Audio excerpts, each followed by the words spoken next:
I crashed my Lamborghini Gallardo.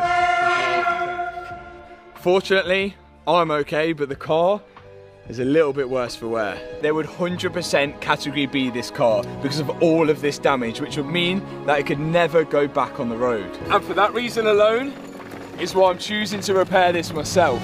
The automotive world was caught completely off guard when Lamborghini CEO found himself at the center of one of the biggest debates in the supercar industry. His comments immediately sparked conversations across YouTube, automotive forums, and social media, with thousands of enthusiasts wondering whether one of the world's most respected performance car brands was preparing to challenge the long-standing traditions of the hypercar world. For decades, companies like Lamborghini and Bugatti have been known for building some of the fastest, most advanced, and most expensive cars ever created. They have also been known for keeping very strict control over how those cars are serviced and repaired after they leave the factory. That is why many people were surprised when Lamborghini CEO appeared to support a more open approach toward independent repair and skilled enthusiasts. Although his words were interpreted in different ways by different people, they quickly became linked to one of the most talked about automotive stories of recent years, the incredible Bugatti rebuild by YouTube creator Mat Armstrong. Overnight, many fans began asking the same question. Was Lamborghini quietly taking a different path from Bugatti? Was one luxury brand beginning to trust independent mechanics, while another continued to keep tight control over every repair? These questions quickly spread across the automotive community and turned an already popular story into something much bigger than anyone expected. What made the situation even more interesting was the timing. Mat Armstrong had already become one of the most recognizable automotive creators on YouTube because of his willingness to rebuild vehicles that many professionals consider beyond saving. His channel had earned millions of followers by documenting difficult repairs, expensive mistakes, and remarkable recoveries that most people never thought possible. But taking on a damaged Bugatti Chiron per Sport was unlike anything he had attempted before. The Chiron is not simply another supercar. It is one of the most complicated road cars ever engineered, filled with advanced electronics, carbon fiber construction, precision-built mechanical systems, and technology that requires specialized knowledge. Many believe repairing such a vehicle outside Bugatti's official network would be nearly impossible. Yet Armstrong accepted the challenge, sharing every success and every setback with millions of viewers around the world. As his rebuild gained momentum, it naturally raised larger questions about who truly has the right to repair these extraordinary machines. That is exactly why Lamborghini CEO suddenly became part of the conversation. His apparent support for openness and enthusiast involvement gave many viewers the impression that not every luxury manufacturer viewed independent repair as a threat. Instead, some believe Lamborghini was acknowledging the passion, talent, and dedication that skilled mechanics can bring to projects that manufacturers themselves may not support. Whether intentional or not, those comments created a powerful contrast with Bugatti's much stricter approach, setting the stage for one of the most fascinating debates the automotive industry has seen in years. But before understanding why so many people connected Lamborghini's position with Mat Armstrong's project, we first need to examine what made Bugatti's repair policy so controversial and why one damaged Chiron became the center of a global discussion about ownership, engineering, and the future of independent repair. For many years, Lamborghini has built its reputation on speed, innovation, and engineering excellence. Every new model that leaves the factory represents thousands of hours of research, testing, and development. Because of this, many people naturally assumed Lamborghini would support the same strict repair policies followed by several other luxury manufacturers. Instead, the company's CEO appeared to send a different message, one that immediately captured the attention of enthusiasts around the world. Rather than treating independent mechanics as outsiders, his comments suggested that skilled professionals and passionate enthusiasts could play an important role in preserving and maintaining high-performance vehicles. This was not simply a discussion about replacing damaged parts or repairing expensive cars. It touched on a much bigger issue that has been growing across many industries over the past decade: the right to repair. More and more consumers believe that once they purchase a product, whether it's a smartphone, a tractor, or a multi-million-dollar hypercar, they should have the freedom to choose who repairs it. Manufacturers, however, often argue that modern technology has become so advanced that only factory-trained technicians can safely perform certain repairs. Lamborghini CEO entered this debate at a time when emotions were already running high because of the incredible attention surrounding Mat Armstrong's Bugatti rebuild. His comments made many people believe that at least one major supercar manufacturer was willing to acknowledge the value of skilled independent repair specialists instead of automatically rejecting them. Even those who disagreed with his position admitted that it introduced a fresh perspective into a discussion that had previously been dominated by strict corporate control. While Lamborghini's comments were being discussed across the automotive world, Bugatti was facing increasing pressure from every direction. The company had long maintained a reputation for exercising extraordinary control over its vehicles after they were sold. Owners of Bugatti models quickly learned that buying one of these cars is only the beginning of a relationship with the manufacturer. Routine servicing, software updates, replacement parts, and major repairs are all carefully managed through an exclusive network of authorized facilities. Bugatti argues that these policies exist for good reason. Cars like the Chiron are engineering masterpieces capable of speeds well beyond 250 miles per hour. They use lightweight carbon fiber structures, highly specialized suspension systems, advanced electronics, and components built to incredibly small tolerances. A mistake during repair could affect performance, reliability, or even safety. From Bugatti's point of view, maintaining complete control helps ensure that every vehicle continues to meet the standards expected from one of the world's most prestigious brands. However, critics believe these restrictions often go much further than protecting safety. They argue that limiting access to replacement parts, repair information, and diagnostic systems makes it almost impossible for skilled independent workshops to perform repairs, even when they possess the knowledge and equipment needed to do the job correctly. This disagreement became impossible to ignore once Mat Armstrong began documenting every stage of his Bugatti rebuild for millions of viewers. Suddenly, the conversation was no longer happening behind closed doors between manufacturers and wealthy owners. It was unfolding in public, with millions of people watching every challenge, every breakthrough, and every obstacle. As Armstrong continued proving that determination and creativity could overcome problems many believed were impossible, the difference between Lamborghini's more welcoming message and Bugatti's traditional approach became even more noticeable. That growing contrast would soon transform a single repair project into one of the most important discussions about ownership, manufacturer control, and the future of the automotive industry. As the debate continued to grow, one name kept appearing in almost every discussion: Lamborghini's CEO. Whether people agreed with his position or not, there was no denying that his comments had changed the direction of the conversation. Instead of focusing only on Mat Armstrong's rebuild, enthusiasts were now comparing philosophies of two of the biggest names in the supercar world. Many wondered whether Lamborghini was quietly signaling a new way of thinking about customer relationships. After all, Lamborghini understands its customers better than most manufacturers. People who spend hundreds of thousands or even millions of dollars on a supercar are not simply buying transportation. They are buying engineering, craftsmanship, passion, and the freedom to enjoy one of the world's greatest driving machines. Many of those owners also have trusted mechanics and specialist workshops that have spent years working on exotic cars. These workshops often possess impressive knowledge, advanced equipment, and decades of experience. Supporters of independent repair argued that refusing to work with these professionals only creates unnecessary barriers for owners. Lamborghini CEO appeared to recognize that reality. Instead of portraying every independent mechanic as a risk, his position suggested that there should be room for cooperation between manufacturers and experienced specialists who genuinely care about maintaining these remarkable machines. For many enthusiasts, this was a refreshing attitude because it acknowledged something the automotive community has believed for years. Passion and skill are not limited to official dealerships. Some of the world's most talented mechanics have built their reputations outside factory networks, restoring rare classics, rebuilding damaged supercars, and solving problems that even manufacturers sometimes struggle to address. Lamborghini's willingness to recognize that expertise earned praise from many corners of the automotive world, even as critics questioned how such ideas would work in real-world situations. At the same time, Bugatti's position remained largely unchanged. The company continued to emphasize that its strict repair policies exist to protect safety, engineering standards, and the reputation of one of the world's most exclusive automotive brands. From Bugatti's perspective, This argument is easy to understand. A Bugatti Chiron is unlike almost any other production car. Every component is designed to perform under extreme conditions. The carbon fiber monocoque must withstand incredible forces.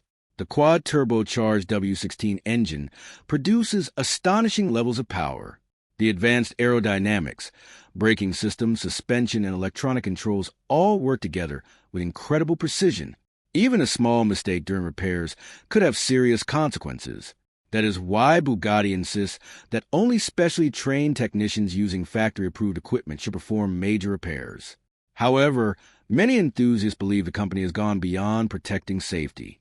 They argue that restrictions such as limited access to parts, locked vehicle identification numbers, specialized diagnostic systems, and exclusive repair networks reduce owner freedom long after the purchase has been completed. This disagreement became even more visible because of Mat Armstrong's project. Every new video demonstrated that determination, careful planning, and technical skill could overcome obstacles that many believed were impossible. Millions of viewers watched him solve problems one step at a time, proving that independent mechanics could handle challenges that some assumed only factory engineers could manage. As each episode attracted more attention, the contrast between Lamborghini's seemingly more welcoming attitude and Bugatti's highly controlled system became impossible to ignore. What had started as a discussion about one damaged hypercar was now evolving into a much larger battle over ownership, trust, customer freedom, and the future direction of the luxury automotive industry. The next chapter of the story would focus on a man who unintentionally sparked this worldwide debate, Mat Armstrong himself, and how one ambitious rebuild forced some of the biggest names in the automotive world to defend their philosophies in front of millions of viewers.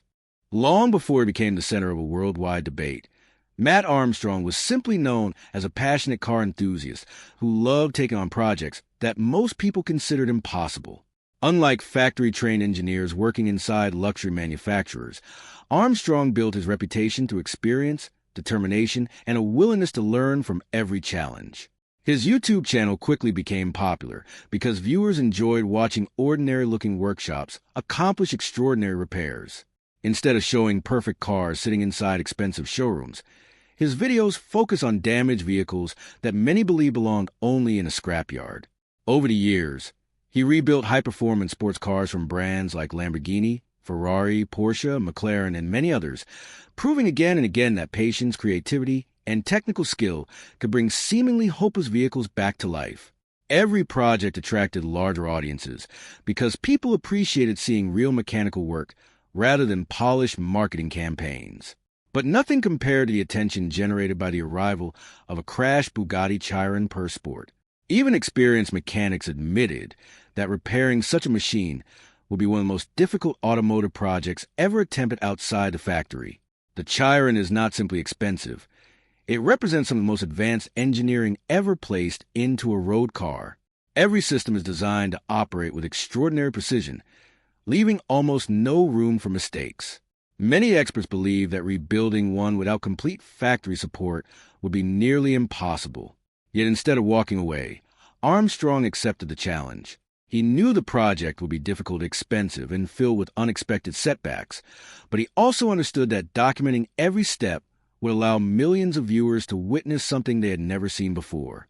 From the very beginning, he made it clear that the rebuild would not be quick or easy. Every damaged component had to be carefully inspected. Every missing part required research. Every repair demanded patience. As new episodes appeared online, audiences became fascinated not only by the technical work, but also by Armstrong's calm approach to solving problems that seemed overwhelming. His determination earned respect from experienced mechanics, engineers, and ordinary viewers alike. What started as another ambitious restoration slowly turned into one of the biggest automotive stories on YouTube, attracting millions of views from people eager to see whether the impossible could actually be achieved. As Armstrong worked through the rebuild, the biggest obstacles often came not from broken mechanical parts, but from the limitations placed on independent repair. Finding replacement components proved far more difficult than many viewers expected. Certain parts were available only through official channels, while others required approvals that independent workshops simply could not obtain. Specialized diagnostic equipment, factory software, and technical information were also tightly controlled, making even straightforward procedures far more complicated than they would be on most other vehicles. These restrictions became one of the most talked about aspects of the project because viewers could clearly see how much time and effort was being spent simply trying to access the resources needed to continue the repair. Every delay highlighted the growing debate over manufacturer control versus owner freedom. Supporters of Bugatti argued that these safeguards exist for important reasons. They pointed out that a Chiron is capable of incredible speeds, and even the smallest mistake during repairs could affect safety or performance. From their perspective, limiting access to parts and technical systems helps protect both owners and the reputation of the brand. However, Armstrong supporters saw the situation very differently. They believe his careful workmanship demonstrated that highly skilled independent mechanics should not automatically be excluded from repairing complex vehicles. Every successful repair strengthened their argument. Every solved problem showed that knowledge and dedication are not limited to factory workshops. Millions of people watched him fabricate damaged components, overcome engineering challenges, and carefully restore systems that many believed only Bugatti technicians could handle. His rebuild gradually became much more than a YouTube series. It became a symbol of the growing right-to-repair movement, encouraging discussions about ownership, consumer choice, and the future of independent automotive specialists. As public support continued to grow, manufacturers could no longer ignore the conversation. What had once been a quiet disagreement between companies and independent mechanics was now unfolding before a global audience, and every new episode increased the pressure on Bugatti to defend its policies, while making Lamborghini's earlier comments appear even more significant. While Mat Armstrong's rebuild continued to attract millions of views, Bugatti remained committed to defending its long-standing repair philosophy. From the company's perspective, this was never a personal dispute with one YouTube creator. Instead, Bugatti viewed the issue as one of safety, engineering responsibility, and protecting the reputation of a brand that has spent decades becoming a symbol of automotive perfection. Every Bugatti is designed with extraordinary precision, using technologies that very few manufacturers can match. The Chiron Sport, for example, is built around an advanced carbon fiber monocoque, a massive quad-turbocharged W16 engine, highly sophisticated suspension systems, and complex electronic controls that constantly communicate with one another. At speeds exceeding 250 miles per hour, every bolt, sensor, and calibration plays an important role. Because of this incredible complexity, Bugatti argues that major repairs cannot simply be treated like work on an ordinary sports car. According to the company, factory-trained technicians receive specialized education, use dedicated diagnostic equipment, and follow detailed repair procedures developed through years of engineering research. Even a small mistake during a rebuild could affect structural strength, vehicle balance, braking performance, or electronic safety systems. From Bugatti's point of view, allowing unrestricted repairs could expose owners to unnecessary risks, while also damaging the brand's reputation if poorly repaired cars later experience serious failures. These concerns are understandable, especially considering that Bugatti vehicles are among the fastest production cars ever created. However, as the public watched Armstrong carefully solve one challenge after another, many people began questioning whether Bugatti's restrictions were truly based only on safety. Enthusiasts argue that independent specialists have restored priceless classic cars, repaired race cars, and rebuilt exotic supercars for decades without belonging to official manufacturer networks. They believe that skill, experience, and professionalism should matter just as much as factory certification. This growing disagreement slowly transformed the conversation from one about engineering into one about trust. Should manufacturers trust highly experienced independent mechanics, or should complete control remain inside the factory forever? Lamborghini's earlier comments made that question even more difficult to ignore because they suggested another respected supercar manufacturer might be willing to consider a more balanced relationship with enthusiasts and independent repair specialists. One of the most controversial issues discussed throughout Armstrong's rebuild involved Bugatti's control over replacement parts and technical information. Unlike many ordinary vehicles, where independent repair shops can purchase components through various suppliers, Bugatti carefully manages access to many essential parts, software systems, and specialized tools. Critics argue that these restrictions make independent repairs far more difficult than they need to be, even for workshops that possess the necessary knowledge and equipment. During Armstrong's project, viewers watched him spend countless hours searching for components, designing creative solutions, and overcoming problems that often existed simply because official support was unavailable.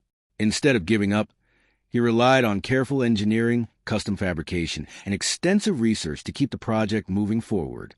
Every obstacle he overcame strengthened the belief among many viewers that independent mechanics deserve greater access to repair information. At the same time, Bugatti supporters insisted that these restrictions exist to ensure every repaired vehicle continues to meet the company's exceptionally high standards. They argued that if poorly repaired cars were allowed back onto public roads carrying the Bugatti name, even isolated failures could damage customer confidence and the company's carefully built reputation. This created a fascinating conflict where both sides believed they were protecting something important. Bugatti focused on safety, quality, and brand integrity, while Armstrong supporters emphasized owner rights, technical freedom, and the ability of skilled professionals to solve difficult problems outside official dealer networks. As millions of people continued following every new episode, the debate became impossible for the automotive industry to ignore. It was no longer simply about one damaged Chiron sitting inside a workshop. It had evolved into a worldwide discussion about who truly controls a car after it has been sold. Does ownership belong completely to the customer, or does the manufacturer continue to hold authority over repairs for the rest of the vehicle's life? That question would soon become even more important, as changes inside Bugatti's corporate structure added another unexpected layer to an already dramatic story. As the public focused on Mat Armstrong's rebuild and Lamborghini's comments, another important story was developing behind the scenes. The corporate structure surrounding Bugatti was changing, and those changes raised new questions about the company's future direction. For years, Bugatti operated under a business environment that strongly emphasized exclusivity, careful brand management, and complete control over the customer experience.